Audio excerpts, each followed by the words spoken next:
Hey everybody, thanks for tuning in to another Tuesday cruiser chat with Otram. Same format as always. I've got nothing planned, so whatever questions you guys have, I will give answering them a shot.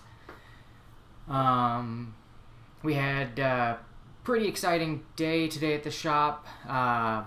We had a Wits End turbo kit arrive. Now we're waiting on the truck to show up. But we have a Wits End turbo kit at the shop, and it is amazing looking. Like, I knew Joey's turbo kit was going to be awesome. I had no idea it was going to be this awesome. Yeah, just an amazing looking kit. I can't wait for the truck to get here so we can start putting it all together. Hopefully the truck is coming down this week. And we'll get started on that. Otherwise, at the shop, it's just been a bunch of, just regular routine jobs.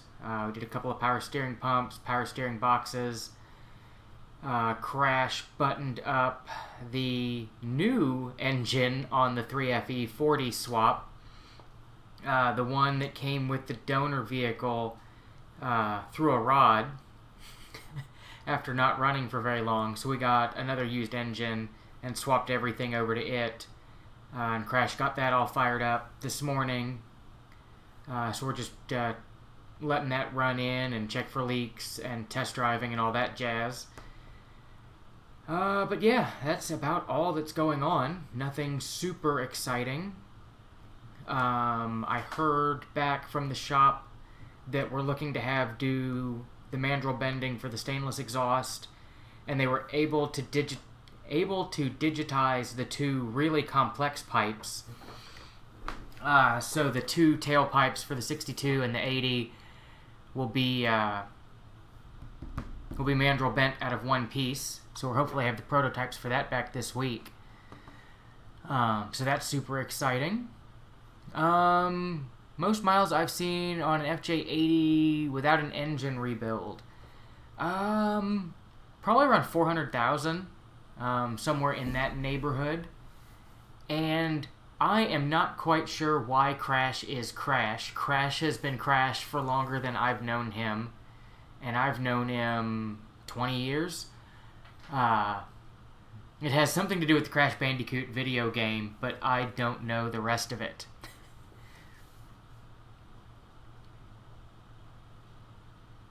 Oh, and there's no fancy green screen background today. I was late getting out of the shop, so I didn't have time to come home and set everything up. So you get to just look at the books in my office today.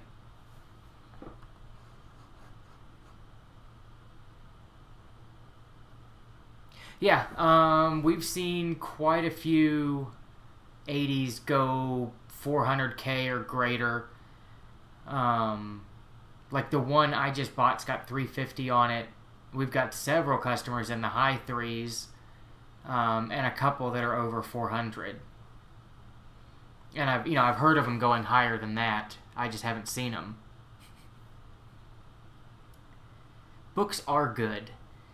I've moved to mostly reading on a Kindle because my hands get sore, and it's much easier to hold the Kindle over my face at night reading than an actual book.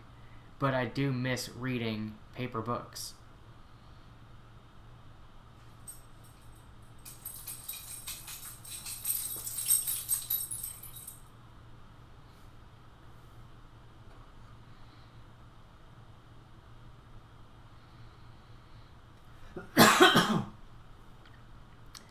Excuse me, allergies are kicking in down here.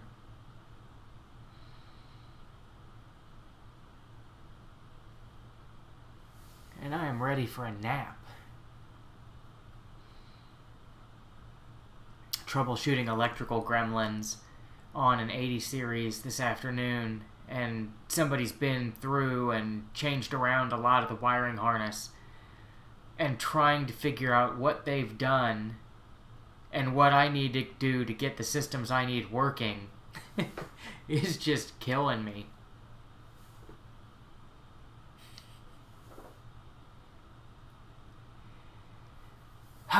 That's what I do. I watch a ton of machine shop YouTube videos. It's funny you should ask. I do have one crank bolt tool left out of the current batch. When I went to broach them, it was the first time I'd used the 3/4 inch square broach, and it chunked, it took a chunk out of two of the crank tools, and I sold one as a blemished one, but I've got one left. But yeah, so I do have one blemished crank tool left that I would sell at a discount. If you're interested, just shoot me an email to otram@otram.com, and I can get that sent your way.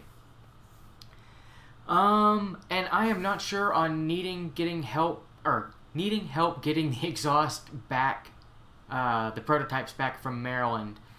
One of the guys that lives near the shop works not too far from the shop where the exhaust is, and he said he could go pick them up for me. So hopefully that will work out. But if not, I will give you a holler. And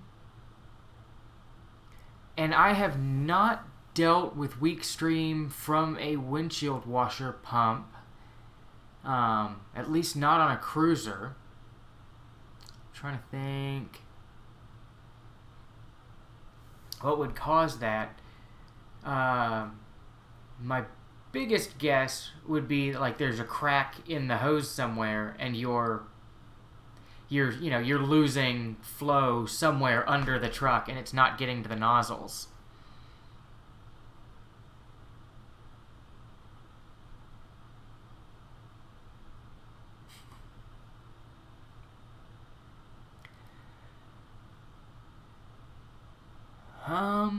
And I don't know where you would rent a torque wrench big enough.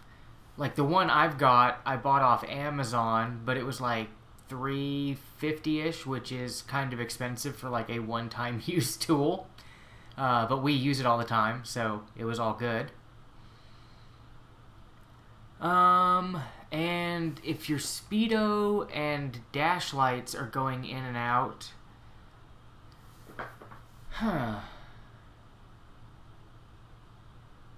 I'm trying to think. Because I'm trying to think, I don't know what would cross between the speedo and the dash lights. I would check, I think it'll either be labeled dash or gauge. Fuse.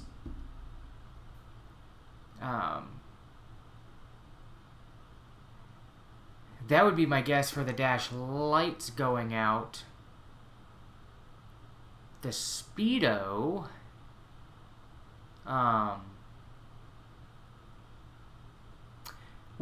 what truck is yours? I'm drawing a blank. Because if it's an 80 series, the speedo is a sensor, and it runs through the computer, and then the computer spits the speedo signal back out to the dash.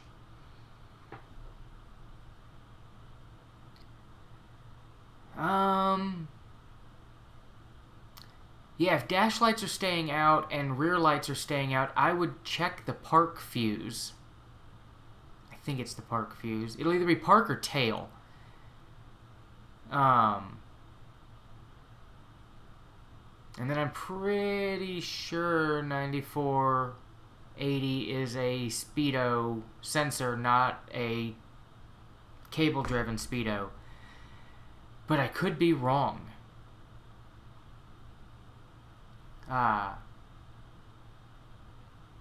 But you may have... If it's intermittent, I'd be worried about mice. Maybe haven't gotten in there and chewed the harness.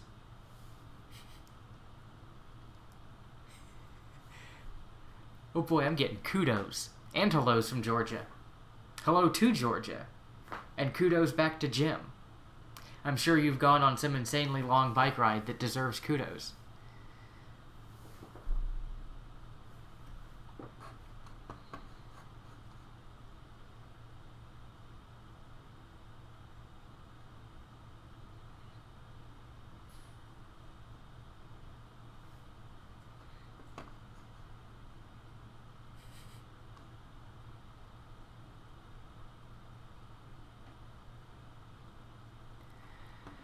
I have not run across a block being warped on an 80 series. We always, throw a straight edge on them and double check them while the head's off. The only issue I've had, and I've only had it happen once, it was like a really slow leak, head gasket leak, and it went on long enough that it like eroded a pathway in the top surface of the block between the water jacket and the combustion chamber. And it wore a deep enough groove that I was worried about that the head gasket wouldn't seal it. So we ended up stripping the block down, taking it out, and having the machine shop deck the top of the block too.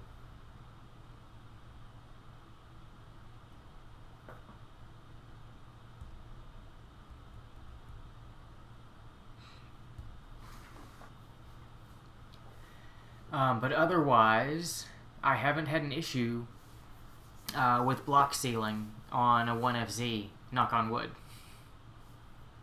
I'm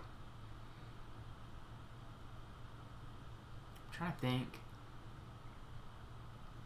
I don't know that I've ever seen a Toyota block that was warped enough to need anything done to it.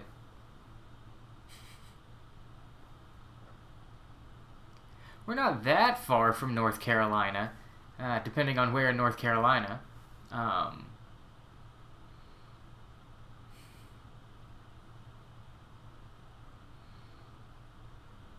We've had a couple customers come up from North Carolina, Georgia. We've got a couple of regulars that come down from like Massachusetts and upstate New York. It's crazy.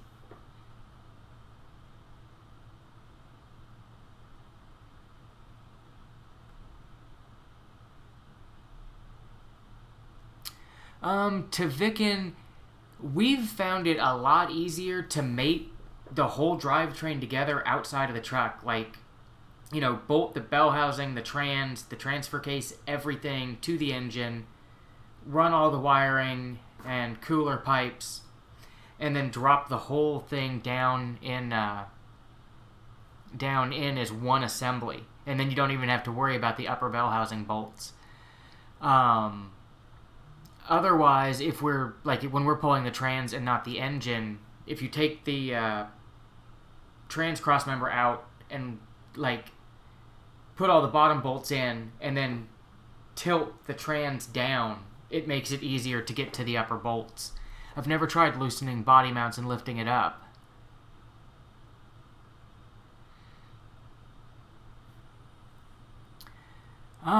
And the interior lights, if they flash when you go over bumps, if it didn't do it with the old lights, like the incandescents, and switched to doing it with the LEDs, I would blame the LEDs.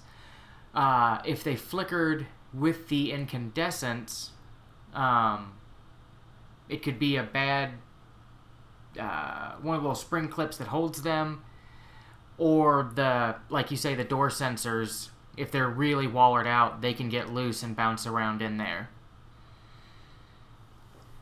And yes, we use an ultrasonic cleaner to clean nuts and bolts all the time.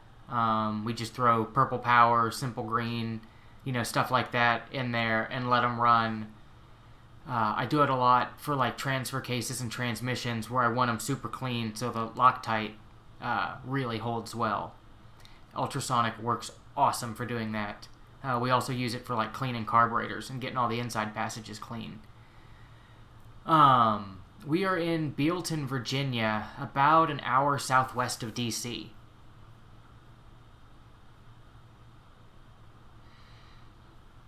And which confuse control cigarette lighter? I don't off the top of my head. I can't remember what that's labeled. Because I don't think it's labeled lighter. It may say power outlet, but I'm not positive. And to Jim, slight rough idle on a 1FZ. Spark plugs would be my first guess. Dirty fuel injectors. We hardly ever see like vacuum leaks and such on them. Possibly O2 sensor, but I'd think you'd have a code for it if that were the case. It could be cap and rotor. I'm trying to think. We see, a lot of them with a slight rough idle. Even when everything's brand new. See, if you change the plugs, I take that back. I have seen bad plug wires on an 80, but they were bad because the valve cover tube seals had leaked, coated them in oil and broken them down. So yeah, if you did cap and rotor,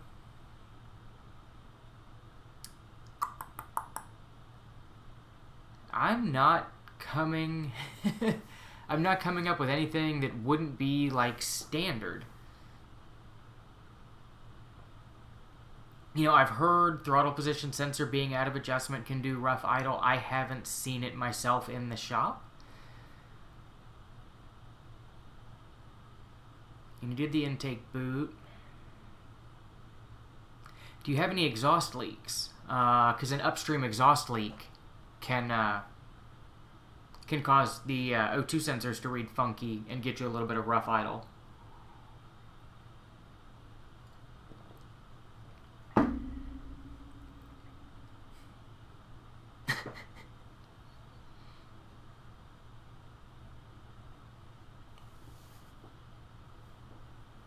The owner's manual saves the day.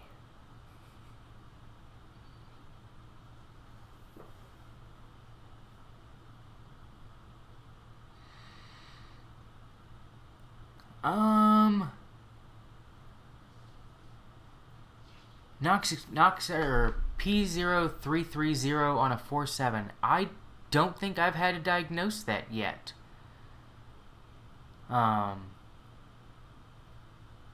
Most everything we do on the 4.7 is, timing belt, exhaust manifolds, valve cover gaskets. I haven't had to get into any like real code troubleshooting on those because we just haven't had anything come through the shop.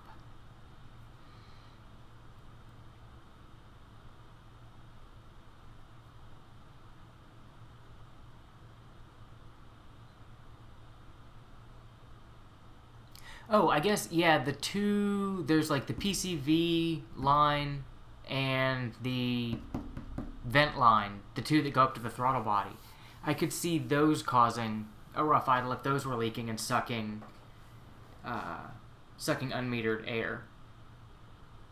I guess any of the vacuum lines could. We just don't see it a ton on 80s. Cool. Have fun on your ride.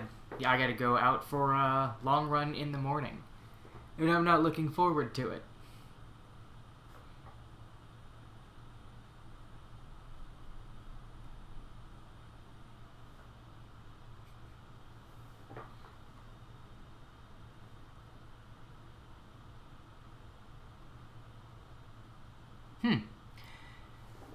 How much ethanol are you using? Because here it's like 10 to 15%, and I haven't seen an issue. I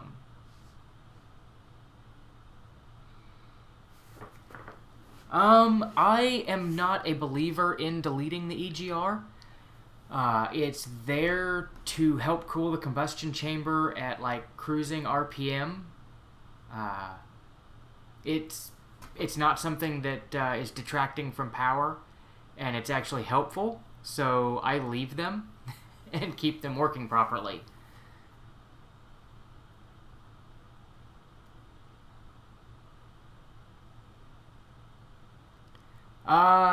There is no final torque spec. It's a torque to yield bolt. So it's like the 29 foot-pounds or whatever it is on the initial, and then it's 90 degrees and 90 degrees. And they'll all feel slightly different as you get to that 90 degrees. But it's the rotational clamping that you're measuring. It's, you know, the 90 degrees, and they've worked out the math on how tight that clamps the head.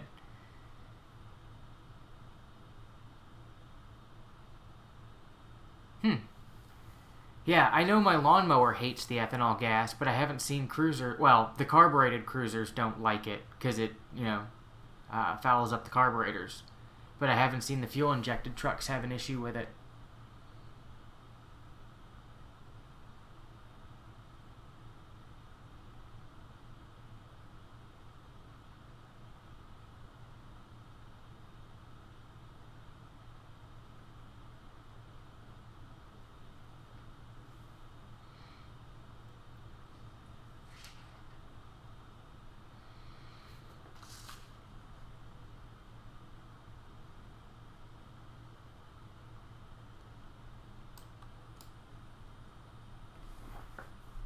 Yeah, I run the, I forget what it's called. It's like True Power or something gasoline that Home Depot sells. The non-ethanol gas with the preservative in it in the in my mower, and it seems to like it. I don't think Techron would help with ethanol.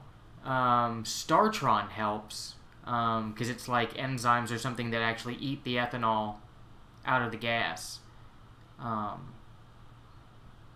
Like Startron definitely helps for getting rid of ethanol, and it's gotten rid of some of the crud, like clogging up crud in tanks before.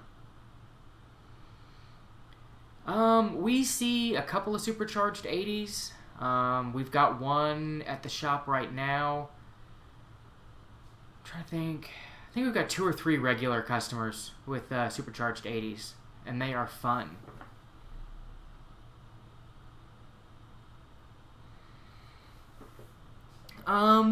And startup rattle, you're probably hearing the timing chain tensioner building pressure. It depends on the age of the truck. A little bit is normal, at least, for the ones we see. Using a factory Toyota oil filter will help because the drainback valve, the anti-drainback valve, will hold a little bit of oil, up in the system and make it faster to build pressure. A lot of the cheaper filters don't have the drainback valves in them, so everything drains down at night, and then you have to pump the whole system back full in the morning. So the factory filters help some there.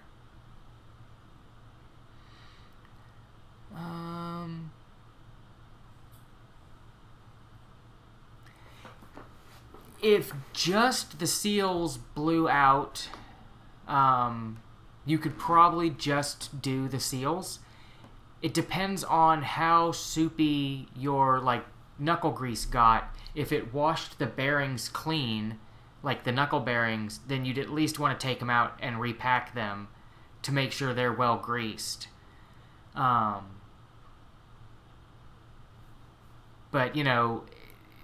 yes, you're probably okay to go with the, reuse the bearings, but it's such a mess and so much work to go in that far. It'd be, I would just do knuckle bearings and do the whole shebang. And we actually just had one of the Wits End turbos get delivered to the shop this afternoon. We're installing one in a couple of weeks. We're just waiting for the truck to come down from Delaware. But yeah, we've got one of the turbos in the shop, and it is beautiful. And best degreaser to clean the front of the motor. I'm a fan of Purple Power. It cuts the grease fairly well, and it doesn't have that weird kerosene smell that lingers forever every time the truck gets warm. So we usually use Purple Power in a power washer.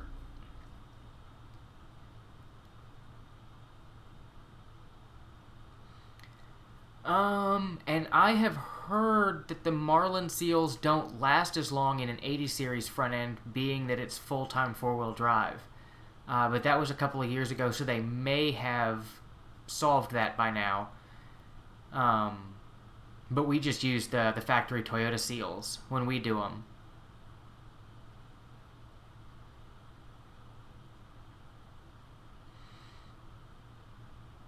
Yeah, definitely doing a video on the turbo install. It'll be nice because we're doing a new factory Toyota short block and rebuilding the head. So we're going to have the engine out, so you'll be able to see everything, and we'll have everything apart. So yeah, it should be a super awesome video once the truck comes in. Okay, and if you're doing part-time conversion, then yeah, you should be all good. And it won't wear on those seals as bad.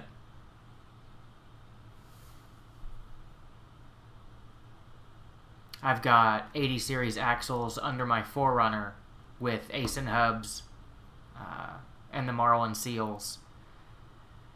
Because the 4Runner's part-time 4-wheel drive, so it's all good there.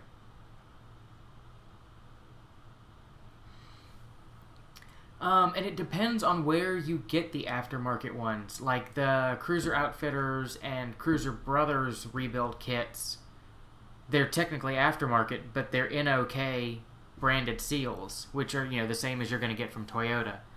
So I'm cool with using those.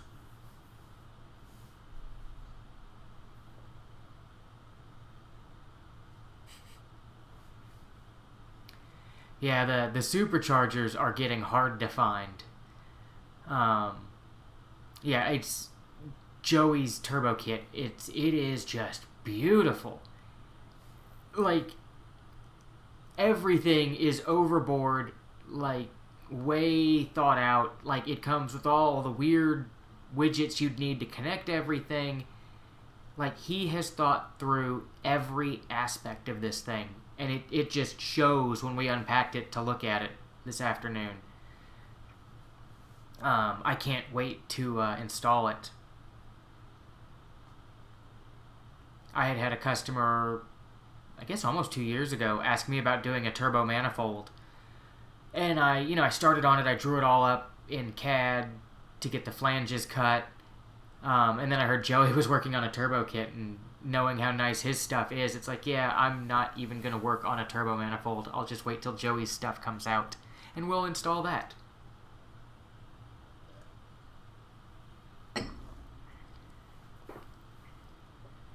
I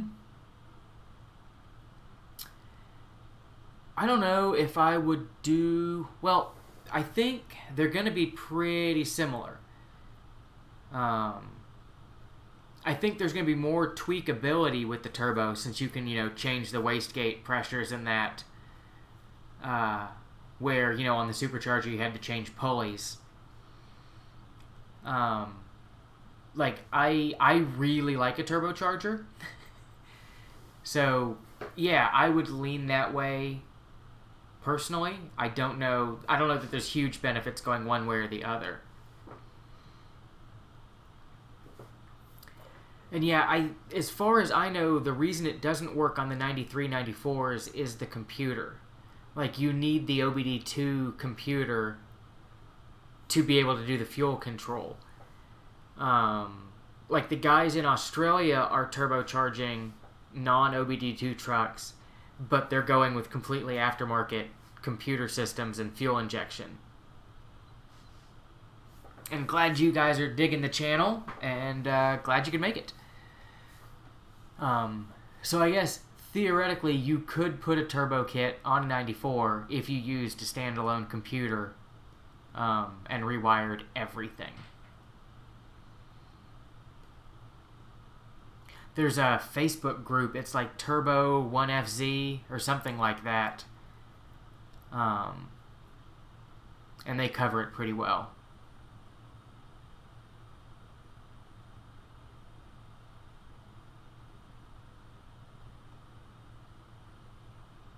Yeah, I've seen them. They talk about Haltech, Wolf, and there's another one they're using. Yeah, I'm really excited about turboing an 80. Yeah, it's going to be a lot of fun. And it's one of those, it's one of those jobs you don't get to do all that often, which, hopefully it'll become a normal thing, and lots of people will get Turbo 80s.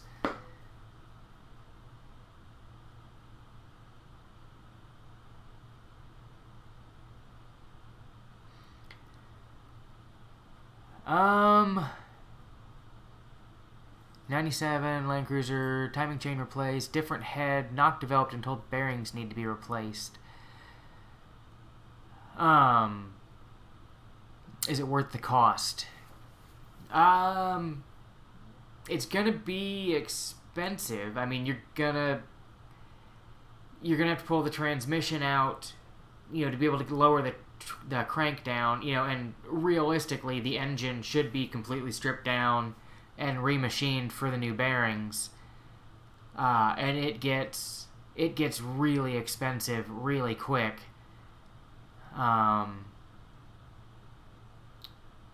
Because like everything you just did would have to be redone.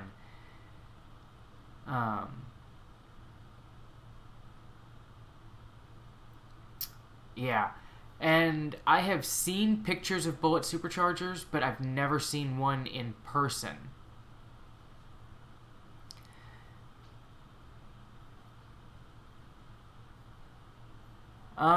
And I have no idea about Australian ECUs. I'm not sure if it's OBD2 or not. I have a feeling it's not, but I don't know that for sure because I've never seen one. And back to the cruiser that needs bearings. You can still get the factory Toyota short blocks, like, the block, the crank, the pistons, the rods, all the bearings, all that jazz already assembled. I want to say it's in the ballpark of $4,000.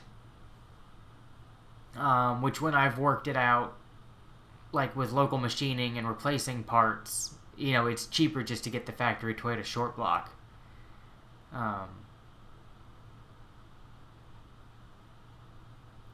But yeah. And awesome, Vicken, that you like this background better, because this one is much easier, because there's no green screen, it's just the back wall of my office. So I don't have to set anything up. The intention when I was playing with the green screen was to do like four-wheeling pictures and shop pictures and stuff, and do a rotating background. But I never got around to figuring out how to do that. And I was running late getting home from work today. So, yeah, you guys just get Office today.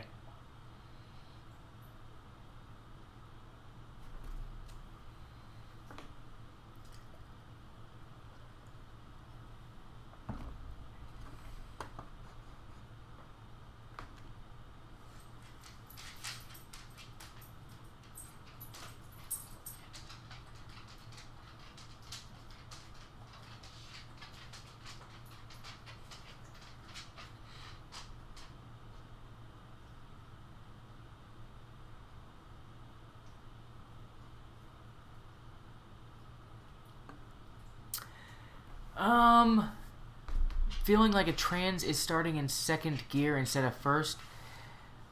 I am not entirely certain.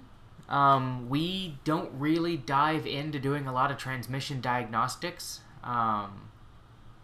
Just because I've never done a lot with the autos. Like, I rebuilt one once, and I will never ever do it again. So we usually sub that out to a transmission specialist. So unfortunately, I don't know.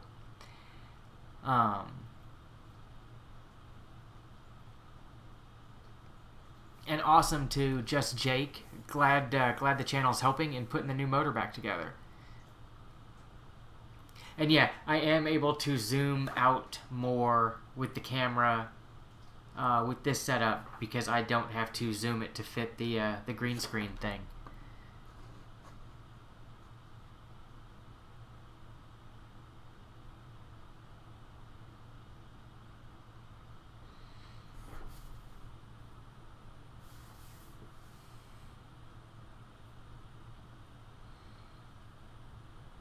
Yeah, I'm glad the videos are helpful. I feel like I've been slacking because I haven't been putting out a ton of how-to videos lately. We just haven't had a bunch come through the shop that's been new that we haven't already covered in videos. So hopefully the turbo kit will be a good one.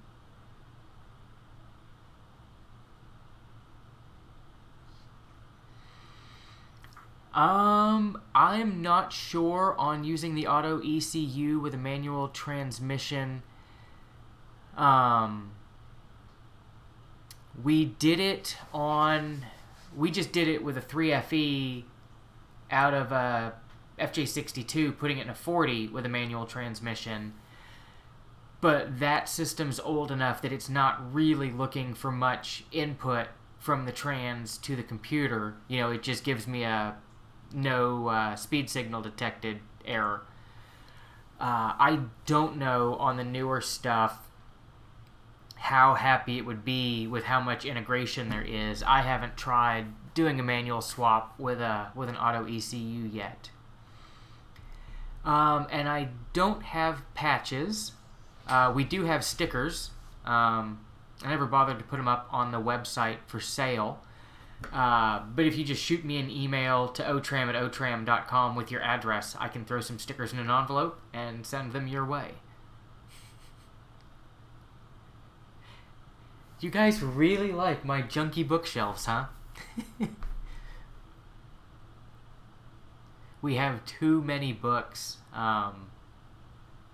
There's a set of bookshelves in here. There's more in our bedroom and more in my wife's office at the other end of the house. Yeah, we have way too many books. Yeah, I really don't know how California smog would deal with that. You might try asking George over at Valley Hybrids. I know they do a lot of different swaps, and they're in California, so they're dealing with the I'm going brain dead. So they're dealing with the swaps and the emissions stuff. We have very loose emissions in Virginia, and like the county that I live in, we don't have emissions testing at all, which is really nice.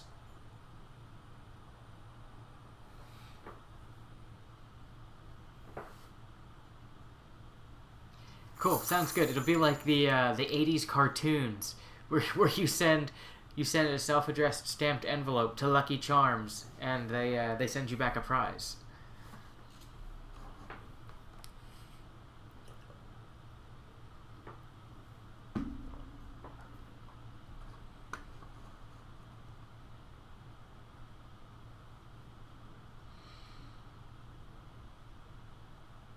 And there's a link down in the description to our Patreon site. And Patreon makes it easy for folks to support channels, which is awesome for us. Which I end up just throwing the Patreon stuff back into video gear and towards the subscriptions for the editing software. And awesome. Yeah, thank you. When we first started making videos, the first couple, I was like, man, nobody is going to like these. These are terrible. And I've just tried to do them a little bit better each time. And glad to see so many people are finding use out of them.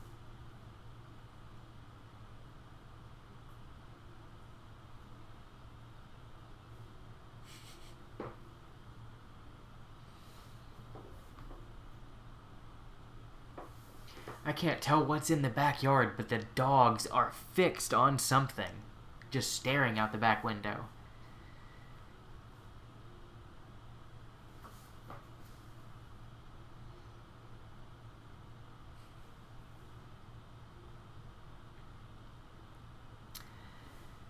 Yeah, I've thought about, we've got a couple of like GoPro knockoff cameras. I've thought about just, setting them up in the corner or, up on a shelf in the shop and doing time lapse.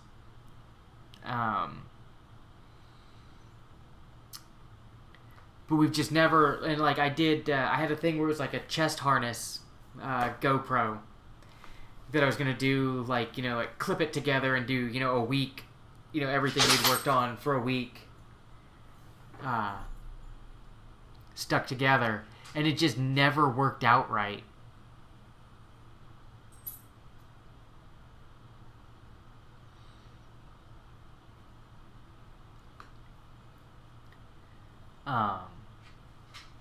But yeah, maybe I'll try that again.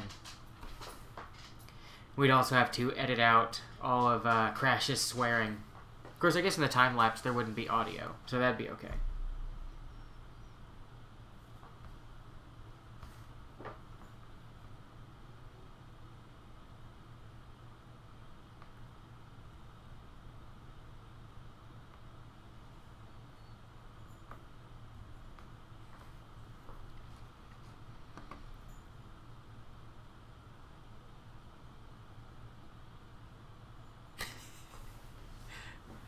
I don't think you guys understand how boring a day at Otram would be to watch on video.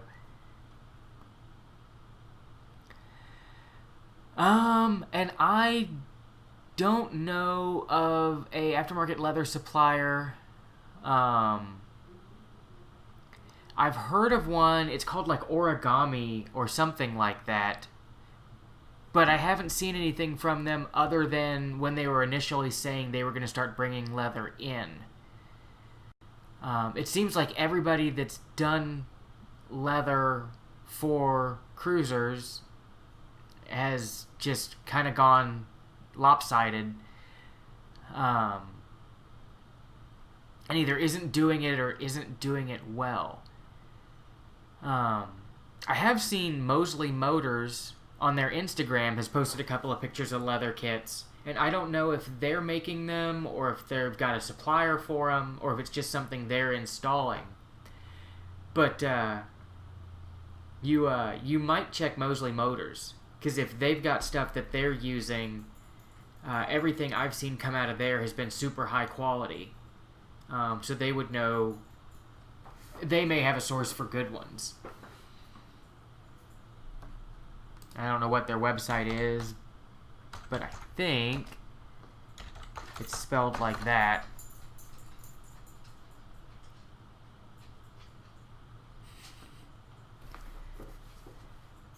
Yeah, the cursing gets really creative around the shop.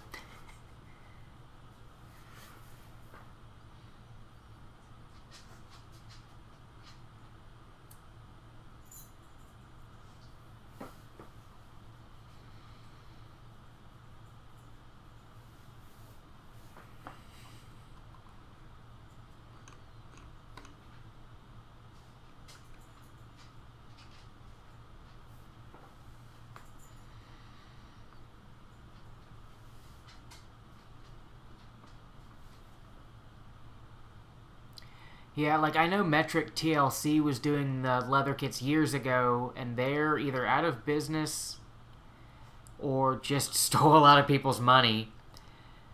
And then I've seen like a bunch of people talking about issues with the Land Cruiser Heaven kits. He may have gotten that sorted out, but I don't know.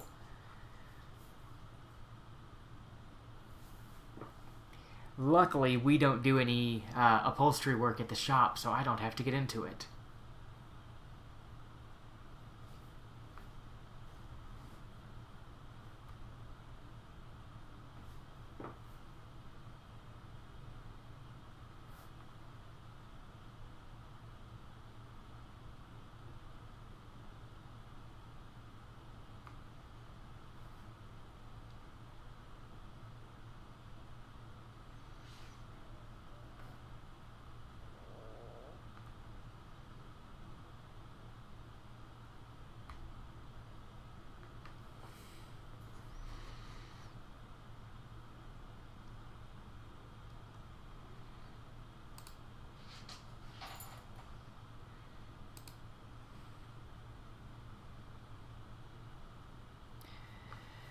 Good luck on getting the intake back in.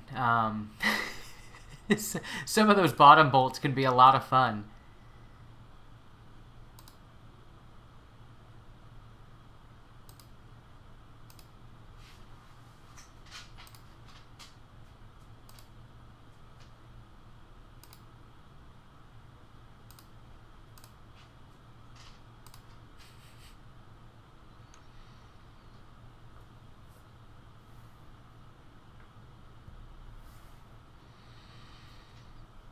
You're fine, Bug. You're not going outside right now.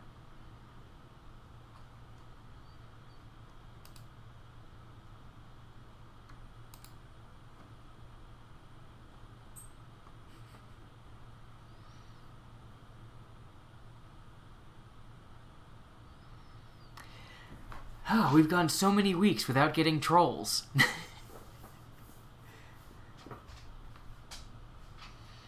Yeah, I find the upper intake bolts are easiest to do laying underneath looking upwards. At least the back 3 or 4. But yeah, have fun. I think that's my least favorite part of the whole job of doing head gaskets.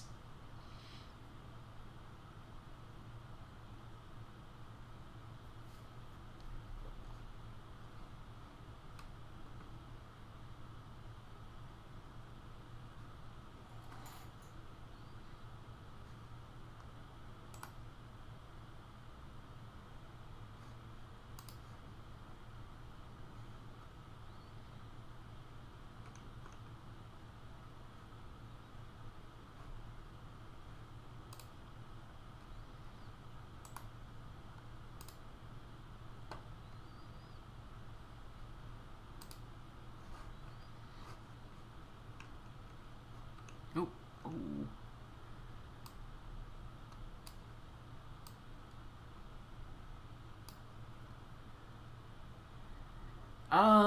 Here in the US, 95 to 97 on the 80 series is OBD2. Yeah, the 93, 94s were just OBD, but the 95 to 97s were OBD2.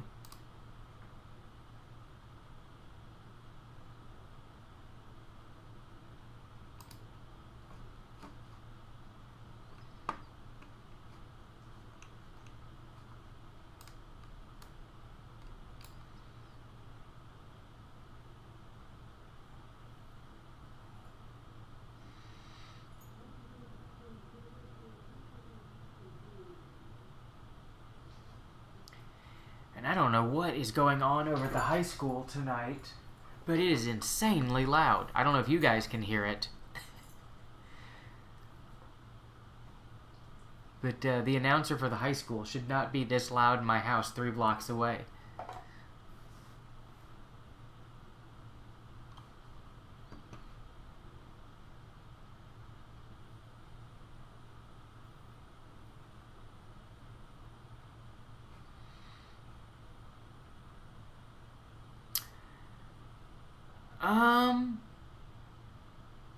You know, I can't say that I've never noticed a difference in the frames.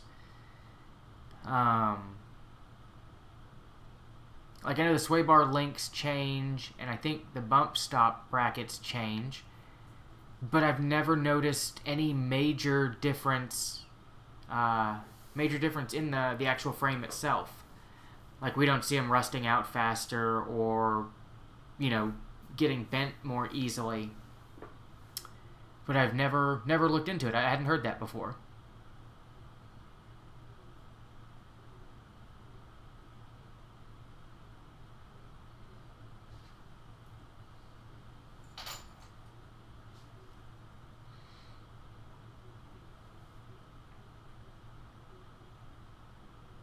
Now you're gonna make me go look at all the 80 frames at the shop and see if I can spot any difference between them.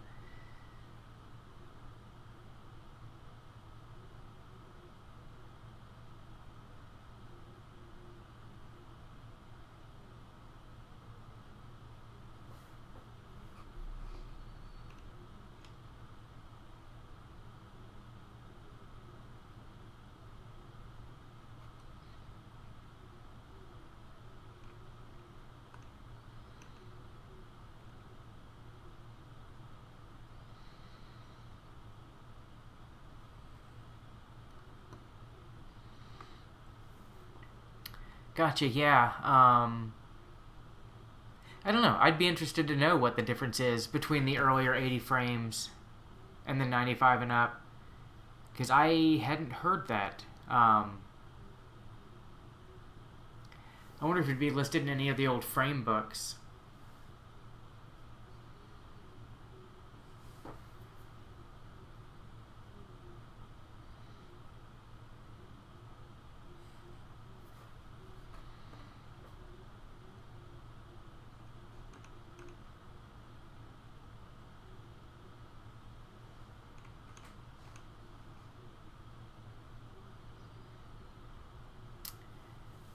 Gotcha, yeah. I don't know on that one.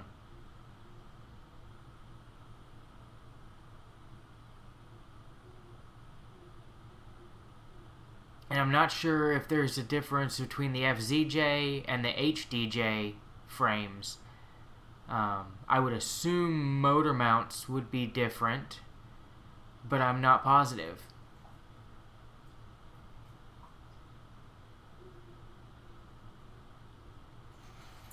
Awesome. Yeah, I need to go to Mosley's website and see exactly what they do.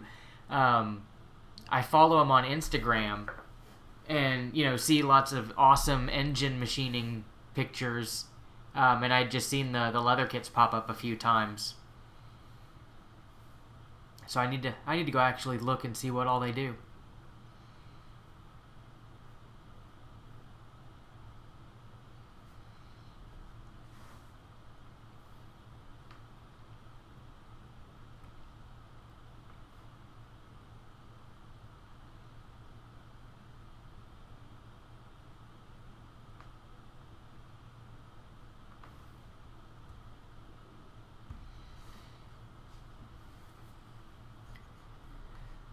Oh, and if you guys don't mind, I think I'm gonna jump off of here a few minutes early tonight, um, and get yoga set up. Normally we do yoga in the mornings before work, but my wife had to be to work super early, so we're doing yoga tonight.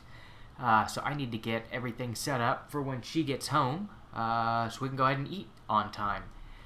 So yeah, I'm gonna jump off here a couple minutes early. Thanks to everybody that tuned in. I appreciate everybody that shows up for chat and has questions and makes it so I'm not just talking to myself in an internet box. But yeah, if you like what we do on the channel, subscribe below. If you really like what we do, check out our Patreon link down in the description. The support is always appreciated. And I've been sticking our patrons on the little scroller thing on the bottom of the live chats. But yeah, I will see you guys again next week. Thanks for tuning in. I dig the namaste. Oh, and no, I have done nothing to my 80, except for prototype exhaust off of it. So I guess that's something. But yeah, nothing new, and I'm supposed to take it to a wheeling event in a month. So I'm not sure I'm going to make it. But yeah, cool. Well, I'm jumping off of here. You guys have a great rest of the week, and I will see you next Tuesday. Thanks.